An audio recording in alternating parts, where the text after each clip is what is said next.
16 stab wounds, a stone drain pipe, and a king who trusted the wrong guy. History rarely ends this ugly. To be a king is to live in a gilded cage, but for James I of Scotland, that cage was about to become a tomb.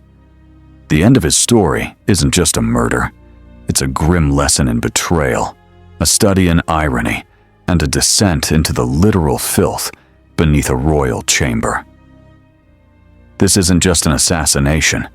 It is one of the most brutal and intimate acts of treason in Scottish history. Picture it. You're belly crawling through the stinking, freezing runoff of a medieval sewer. The rough-hewn stone scrapes your skin, your gold rings grating against the filthy walls. Above you, through a wooden grate, you can hear the clang of armor and the frantic shouts of men who want you dead. Torches bob like angry fireflies, casting shifting shadows that promise a dagger to the ribs. This isn't some nightmare. This is the final, desperate reality for King James I of Scotland. And we're only just getting started. Stay tuned.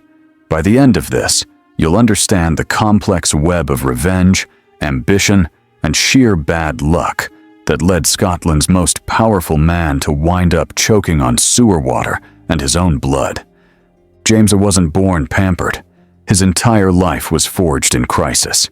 He was the third son of a weak king, Robert III, and his path to the throne was cleared by the suspicious death of his older brother, David, who likely starved to death in a dungeon, a prisoner of their own uncle, the Duke of Albany. Fearing James would be next, his father sent him away for safety. In 1406, at just 12 years old, James was put on a ship bound for France. But he never made it. English pirates seized his vessel off the coast and delivered the young prince to King Henry IV of England. His father, King Robert III, died from grief upon hearing the news. And so, James became King of Scots, while a prisoner in England, where he would remain for 18 long years. His captivity, however, was not one of chains and darkness. He was raised in the English court, receiving a first-class education in law, governance, and warfare, all while observing the powerful and effective rule of the English kings. But back in Scotland, his own relatives, the Albany Stewarts, who were now running the country in his absence, showed absolutely no interest in paying his ransom. They even managed to negotiate the release of their own sons from English captivity while leaving their king behind. When James finally returned to Scotland in 1424, after England arranged his release and his marriage to the English noblewoman Joan Beaufort, he was a changed man. He came home with an English queen, an English education, and a burning grudge against the Scottish nobles who had let him rot in exile while they enriched themselves. He carried a notebook of resentments and a to-do list longer than the River Tay itself. Scotland was in chaos, a playground for feuding lords. James was determined to bring order with an iron fist. He passed laws, centralized power, and demanded taxes to pay off his own ransom. And here's the kicker. He went after his own family, the Albany Stewarts, executing them and stripping them of the lands and titles they'd gobbled up while he was away. Many common Scots cheered for a strong king who cracked down on corruption. But the nobles, men who had run the kingdom as their personal fiefdom for nearly 2 decades, were terrified and furious. Chief among them was the king's own uncle, Walter Stewart, Earl of Atholl. Though he had once supported James's return, he now saw a tyrant who threatened his family's power and perhaps his own path to the throne. By February 1437, the political situation was a powder keg. James traveled to the city of Perth for a council meeting, hoping to once again manage the angry lords. He took up residence at the Dominican Blackfriars Priory, a comfortable lodging just outside the city walls, certain he could sweet-talk or strong-arm the nobles one more time. Spoiler: he couldn't. Every great betrayal requires an inside man. For this plot, that man was Robert Stewart, the king's own chamberlain and the grandson of the resentful Earl of Atholl. As chamberlain, Robert Stewart was the master of the king's household, a position of ultimate trust. He held the keys to the royal bedchambers and knew the king's routine intimately. His motive was a potent cocktail of family ambition and personal grievance. He and his grandfather, the Earl of Atholl, saw a path to the throne for their line if James and his young son were out of the picture. While King James was busy writing new tax laws, Robert Stewart was scribbling murder plans.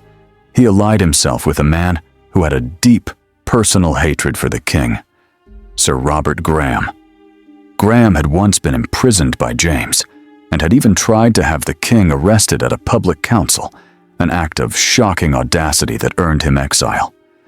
Graham saw James as a cruel tyrant who was ruining Scotland, and he became the plot's ruthless engine.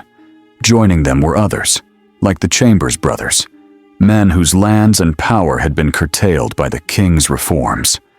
Their plan was as simple as it was brutal: kill James, murder his 6-year-old son, James II, and place the elderly Earl of Atholl on the throne as a puppet king for their own families to control.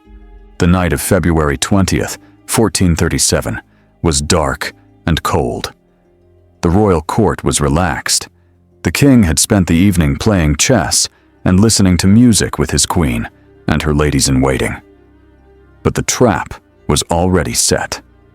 Robert Stewart, using his authority as chamberlain, had broken the lock on the king's bedchamber door.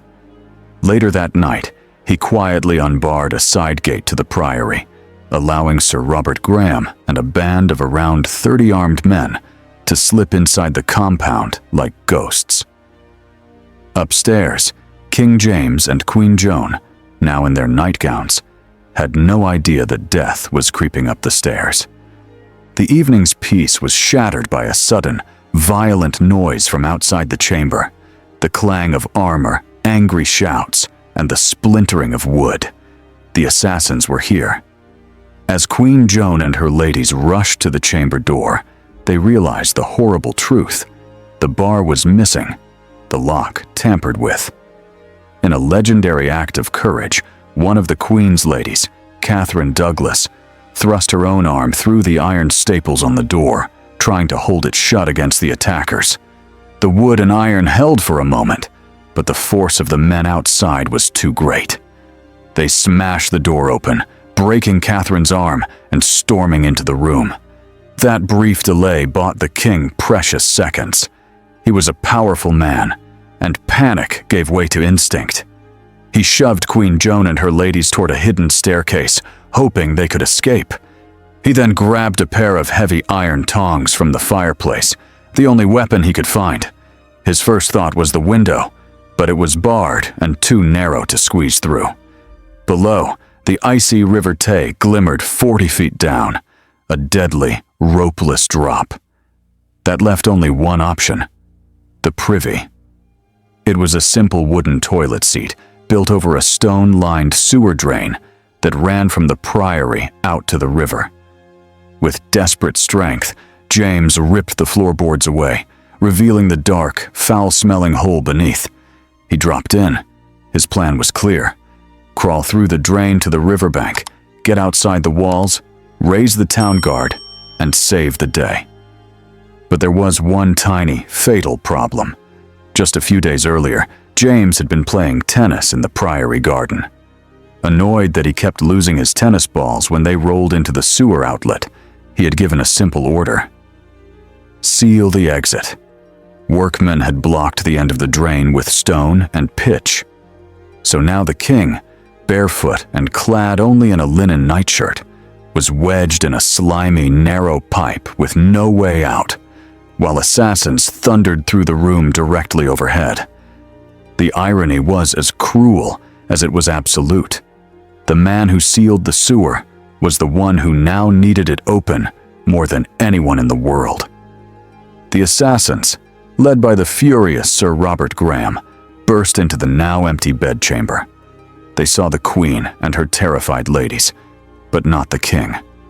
They waved their swords and daggers, threatening everyone, but the women refused to speak. For a few tense moments, it seemed the king might have vanished. But then the traitor, Robert Stewart, the king's own chamberlain, pointed directly at the dislodged floorboards covering the privy. The hunt was back on. 2 of the assassins lowered themselves into the narrow, stinking drain, their daggers drawn. But King James was not going down without a fight. The drain was barely shoulder wide, a cramped, dark tunnel perfect for a desperate last stand. Armed with only the fireplace tongs, James swung first as the men approached. One attacker let out a howl as the heavy iron spikes speared his thigh. The king, a formidable man, used his brute strength to grab the second man, hurling him backward so hard his skull cracked against the stone wall. For a moment, the king had held his ground. Up above, Sir Robert Graham was losing patience. He threw off his cloak and, feet first, lowered himself into the sewer. He found King James jammed at the sealed dead end, wounded and weaponless, his hands torn from the previous struggle. A torch was dropped through the toilet seat opening, its light flickering on 2 grim, determined faces in the suffocating darkness. There would be no more struggle. Graham's dagger went up and down, 1, 2, 16 times, according to the official accounts. James threw up an arm to defend himself, but it only bought him seconds. The final fatal thrust slipped between his ribs and punctured a lung. The King of Scots died right there, in the filth of the same sewer he had once condemned for smelling like death. While the assassins were cornering her husband, Queen Joan, barefoot and wounded herself, had managed to escape the priory. Her grief was matched only by her fury. She sprinted through the dark and roused the town watch of Perth, and within hours, loyal nobles had barred all the roads leading out of the city. The conspirators, whose plan had extended no further than the murder itself, scattered into the night. None of them got far. Robert Stewart, the traitorous chamberlain, was found hiding in a barn. Sir Robert Graham tried to disguise himself as a shepherd, but his disguise failed him, and he was cornered near a rock that still bears his name. The Chambers brothers made it only 40 miles before being captured by local lords. The trials that followed were swift, public, and designed to send a terrifying message to anyone else who might challenge the crown. Queen Joan, now acting as regent, unleashed a wave of vengeance. The executions were some of the most gruesome in Scottish history. The lead conspirator, the king's uncle Walter Stewart, Earl of Atholl, endured 3 days of public torture. On the first day, his joints were stretched on a crane. He was then placed in a pillory and crowned with a red-hot iron circlet, brutally engraved with the words, "King of all traitors." On the second day, he was dragged through the streets of Edinburgh. On the final day, he was disemboweled while still alive, his heart torn out and thrown into a fire before his own eyes. His head was then cut off and his body quartered, the pieces sent for display across the realm. Robert Stewart and the other conspirators were also hanged, drawn, and quartered, their heads mounted on the gates of Perth as a warning that would remain for months. With her enemies destroyed, Queen Joan secured the safety of her young son, James II, sending him to Edinburgh Castle under a small army's protection. She would rule as regent until he was old enough to take the throne himself. Scotland, though shaken to its core, would stand. Killing King James I didn't solve the problem he was trying to fix. The deep, bitter feud between a centralizing crown and Scotland's powerful noble families would drag on for another 100 years. In fact, the assassination became a cautionary tale for future kings. They looked at James's fate and drew a clear lesson. Centralize too fast, push too hard, and you might find yourself drowning under your own toilet. The story of the sealed privy hole became the medieval equivalent of unintended consequences, written in flashing neon lights. It was a stark reminder that even the smallest, most mundane decisions can have world-altering results.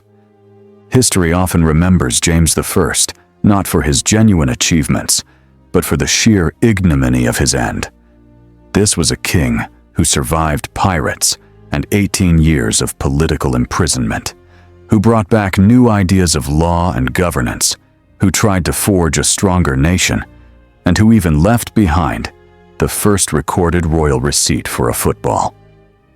Yet, ask any Scot about him, and you'll likely hear the story of the king who couldn't find the exit.